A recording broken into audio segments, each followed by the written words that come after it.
सभी छोटे बड़े श्रोताओं को सुनीता भटनागर का प्यार भरा नमस्कार। ऑडियो स्टोरीज के हमारे चैनल कहानी जगत में आप सभी का स्वागत है। हिंदी कहानियों की श्रृंखला में आइए आज सुनते हैं मनीषा कुलश्रेष्ठ जी द्वारा रचित कहानी आंखों में किरकिराते रिश्ते। सुबह से मन कच्चा कच्चा सा हो रहा था।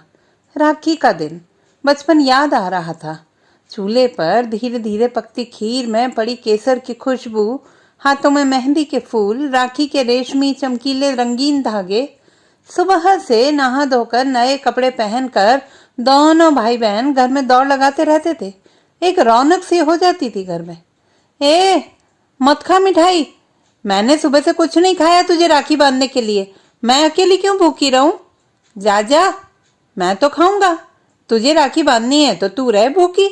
जा, मैं तुझे राखी ही नहीं बांधूंगी। मैं तुझे पैसे भी नहीं दूंगा। मत दे, वैसे भी तो पैसे पापा देंगे, तू कौन सा कमाता है? मम्मी, मुझे भी पैसे देना जितने इसको दो। हाँ मेरा राजा बेटा, तुझे भी पैसे मिलेंगे, पहले बहन से राखी तो बंधवा ले। बराबर के पैसे मिलने की शर्त पर राखी की रस्म पूरी होती। फिर तो वह थाली की 10 राखियां बांध कर दोस्तों को भरी कलाई दिखाने चल पड़ता। कहाँ चला गया बचपन? कहाँ खो गए वो रिश्ते? एक ही कोख से जन्मे भाई बहनों के बीच क्या ऐसे भी दूरियां आ जाती हैं? बहुत सारे आंसू आंखों में भर आए थे। बहुत सूना सूना लग रहा था आज का दिन। दोनों बच्चे अपने पापा के साथ बहुत जिद करके कोई मिल गया पिक्चर देखने चले गए थे, राखी की रस्म पूरी करके। बच्चों ने उससे चलने की बहुत जिद की थी, पर वह रुक गई थी कि राखी का दिन है, जाने कौन सी ननद चली आए। पास के शहर में ही तो तीनों रहती हैं, कोई आ गया तो कम से कम वह तो घर पर मिलेगी। अब अकेलापन न जाने कितनी पुरानी स्मृतियां खखोर रहा था। बचपन, कैशोर्य के वो दिन जब उसका पूरा ख्याल रखा करता था। इस सहेली के घर से लाना, ट्यूशन पर छोड़ कर आना, उसका पीछा करने वाले लड़कों से झगड़ पड़ना, फिर भाई की पहली नौकरी की पहली तनख्वाह के गिफ्ट, उसकी शादी पर उसका घंटों कमरा बंद करके रोना, फिर भाई का एक विजातीय लड़की से प्रेम संबंध होना, उससे विवाह के लिए घर में उसका विरोध, लड़ाई झगड़ा। एक वही थी जिसने मम्मी को मनाया था उस विवाह के लिए। वह लड़की से मिली थी। उस लड़की ने कितने वादे किए थे। दीदी, जैसा मम्मी चाहेंगी वैसा होगा, मैं अच्छी बहू बनकर दिखाऊंगी। आपके परिवार की परंपराएं अब मेरी हैं। कितनी कितनी दलील दी थी उसने मम्मी को भाई और पद्मा की शादी को लेकर। मम्मी जन्म पत्रिकाएं दिखवा कर कह चुकी थी, बेटा जाति का झगड़ा छोड़ भी दूं तो यह लड़की शुभ नहीं है उसके लिए। कल ही तो जोशी जी पत्रिकाएं देखकर गए तेरे सामने। मम्मी ये पुरातन पंथी बातें छोड़ो, लड़की देखने में ठीक है, कर दो उसके मन की। उसी के मन की ही हो गई थी, पर 1 महीने में ही झगड़े शुरू हो गए थे। फिर दोनों अलग हो गए, पास ही में अलग घर लेकर रहने लगे। मम्मी पापा से मिलने आते जाते रहते थे। अलग हुए 6 महीने भी बीते ना थे कि वह दुर्घटना घट गई जिसमें उसका एक पैर चला गया। इतना बड़ा हादसा शायद फिर परिवार को जोड़ रहा था। लग रहा था शायद उन दोनों को अपनी गलती का एहसास हो गया होगा।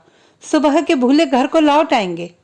मम्मी अस्पताल में दिन रात एक करके उसकी सेवा करती रहती थी, अपना अशक्त बुढ़ापा भुलाकर। तन मन धन तीनों झोंक कर उन्होंने 3 महीने तक उसके साथ अस्पताल में बिताए थे। उसकी पत्नी अपने मायके में थी, उसे भी चोट आई थी। वह स्वयं घर, पति, बच्चे छोड़कर मायके के चक्कर काटती रही थी। हर संभव सहायता करती रही। उसके पति भी पीछे नहीं रहे थे भाई की सेवा में। उसे गोद में उठा उठाकर एक्सरे वगैरह के लिए ले जाते। वह भी मम्मी के बहुत करीब आ गया था। दिन रात कहता, तुमने मुझे नई जिंदगी दी है, मेरा हाथ पकड़े रहो, मुझे सुला दो, बहुत दर्द है मम्मी। मम्मी आंसू बहाती उसके करीब रात रात खड़ी रहती। कभी कभी वह जिद करके मम्मी को घर भेज देती और स्वयं उसका यूरिन बैग बदलती, गंदा बिस्तर साफ करती, शर्म छोड़कर एक बच्चे की तरह उसके कपड़े बदलवाती। सबके सहयोग और सेवा से वह घर लौट आया था, कृत्रिम आधुनिक तकनीक वाले नए पैर के सहारे चलता हुआ। वह लौटकर अपने अलग घर में नहीं गया। पत्नी से कह दिया था, तुझे आना हो तो आ जाना, मैं अब अपनी मम्मी से अलग नहीं रहूंगा। पर कुछ सप्ताहों में ही फिर से पासा पलट गया था। इस बार वह सारे रिश्ते ही तोड़कर चला गया। यह इल्जाम देकर कि मेरे ससुराल वाले तो एरोप्लेन से बंबई ले जाते, मेरा पैर बच जाता, तुमने तो कटवा ही दिया। सबने समझाया भी कि पैर में तो उसी दिन डिमार्केशन लाइन आ गई थी, बंबई जाकर भी वो कटता ही। लेकिन अब वह किसी की बात नहीं सुन सकता था सिवाय अपनी पत्नी के। रिश्ते फिर किरचे किरचे बिखर गए थे। दिलों में दूरियां ही नहीं हुई बल्कि अलगाव की मोटी अभेद्य दीवार भी खींच गई थी। पर मम्मी के मन में उसके अपाहिज होने का दर्द हमेशा बना रहा। बेटा अपाहिज ना हो गया होता तो मैं उसे भूल जाती, पर मन में रह रह कर लगता है कि न जाने वो क्या करता होगा, कैसे नई नई परेशानियां होती होंगी रोजमर्रा की जिंदगी में। करता क्या होगा, कार चलाता है, बीबी को लेकर घूमता है, खुश रहता है। पापा चिढ़कर कहते, अच्छा है खुश रहे, बस हमें क्या। स्वयं वह उसके लिए यहीं इसी अपंगता की वजह से पिघल जाती थी। आज बार बार दिल में आ रहा था कि आज राखी के बहाने भाई को फोन कर ले। क्या हुआ जो पिछली बार मायके जाने पर वह उसके सामने से मुंह मोड़कर निकल गया था, मुस्कुराया तक न था। वह भूल गया तो क्या, राखी पर तो उसका फर्ज बनता है। स्वयं को बहुत रोका भी पति के डर से। वह जरूर नाराज होकर कहेंगे कि वह ही जब रिश्ता नहीं रखता तो तुम क्यों मरी जा रही हो। जब मन भावुकता के अतिरेक से भर गया तो उसने मोबाइल पर कॉल किया। फोन उसकी पत्नी ने उठाया। हाँ पद्मा, मुझे शांतनु से बात करनी है। नेपथ्य में आवाज गूंजी, उसी का फोन है? अरे वही कविता। पंजाबी लहजा और कठोर हो गया था उसका नाम लेते हुए। Hello hello.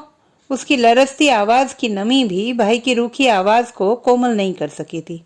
कैसा है? ठीक हूँ। सगे भाई की आवाज का रूखापन उसकी आत्मा को छील रहा था।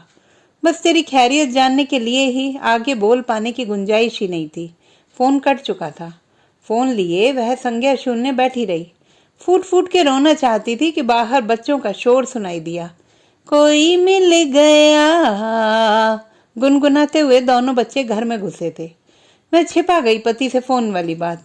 हाथ मुंह धोकर वह चाय बनाने किचन में जा ही रही थी तो बाहर ड्राइंग रूम में से इनकी आवाज आई। सुनो कविता, देखो कौन आया है।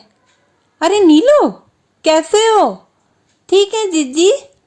सोचा इस राखी पे अपनी जिज्जी से राखी बंधवा आए। आज पास हैं, कल ट्रांसफर पे दूर चली गई तो। कब चले? सुबह की ट्रेन से चले थे, संध्या होने आई। अच्छा किया तुमने आकर। तुम बैठो, मैं चाय ले आऊं। ना, चाय फाय तो राखी बंधवाए के ही पियेंगे, बल्कि खाना ही ढा लेंगे सीधे। मम्मी ने कही थी राखी बांध के ही कछु खाइयो। उसकी मासूम बातें सुनकर उसका मन उत्फुल्ल हो गया। उसकी 2 साल से सुनी पड़ी राखी आज बनेगी। क्या हुआ जो ये उसका चचेरा भाई बचपन से ही मंदबुद्धि है? कम से कम अपनी इस बहन से प्यार तो रखता है। इतनी दूर से चलकर आया है अपने निश्चल निस्वार्थ भावनाएं लेकर। उसने जल्दी से रेशम के घुंघरू बांधे धागे थाली में रखे, मिठाई रखी, दिया जलाया, रोली चावल लेकर इस अनोखे स्नेहिल भाई के सामने आ गई। बड़े स्नेह से टीका करके राखी बांधी, मिठाई खिलाई। नीलू उठा, उसने पैर छुए और जेब से 100 रुपए का नोट निकाल कर थाली में डाल दिया। नहीं नीलू भैया, हम आपसे इतने पैसे नहीं लेंगे। आप आ गए यही बहुत है, नहीं तो हमारी यह राखी भी सुनी जाती।